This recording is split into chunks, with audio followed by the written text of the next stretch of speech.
అందరికీ నమస్కారం. మన ఛానల్కి లక్ష్మీ దత్త నాలో నేను ఛానల్కి పునర్స్వాగతం.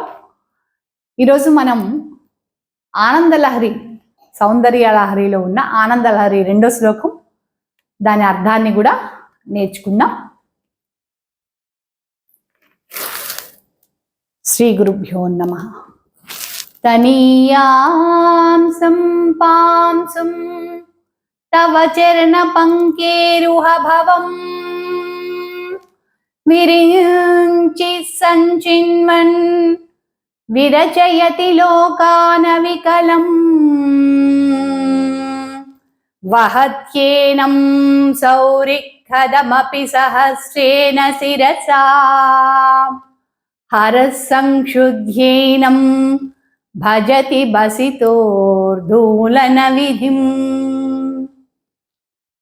ఈ రెండో శ్లోకంలో ఏమని రాశారంటే, అమ్మ చాలా శక్తివంతమైనది కాబట్టి అమ్మ అంత కరుణ మనకు అక్కర్లేదు. ఆవిడ పాద ధూళి కనిక తగిలితే బ్రహ్మంతటి వాడికి ఏ విధమైన కష్టం లేకుండా సృష్టిని అంతటినీ చేశాట చాలా సులభంగా.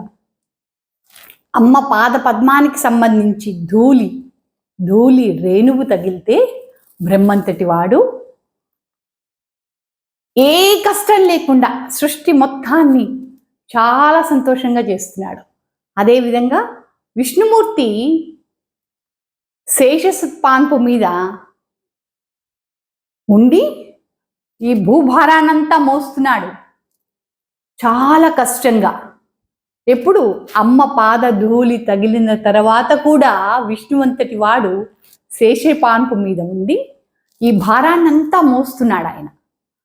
ఆ విధంగానే పరమశివుడు అమ్మ పాద ధూళి తగిలిన తర్వాత ఈ సృష్టి అంతా కూడా నిర్జీవం అయిపోయే ఒక సమయం వస్తుంది. ఇప్పటికి చాలా యుగాలు కల్పాంతాలు అవుతూ ఉన్నాయి. అలాంటప్పుడు ఈ భూమిని అంతటిని ఆయన నూరి అమ్మ పాద ధూళి తగిలిన తర్వాత అదంతా ఆయన ఒంటికి విభూదిలాగా రాసుకున్నాడు. అలాంటి అమ్మని మనం కొలుస్తున్నాం. అట్లాంటి అమ్మ మనల్ని కరుణిస్తుంది. ఈ శ్లోకాలు చదువుకుంటూ చదవలేని స్థితిలో ఉన్నవాళ్ళు వినండి. రోజుకి ఒక్కసారి ఏ పనో చేసుకుంటూనో ఏదో చేసుకుంటూ వినండి.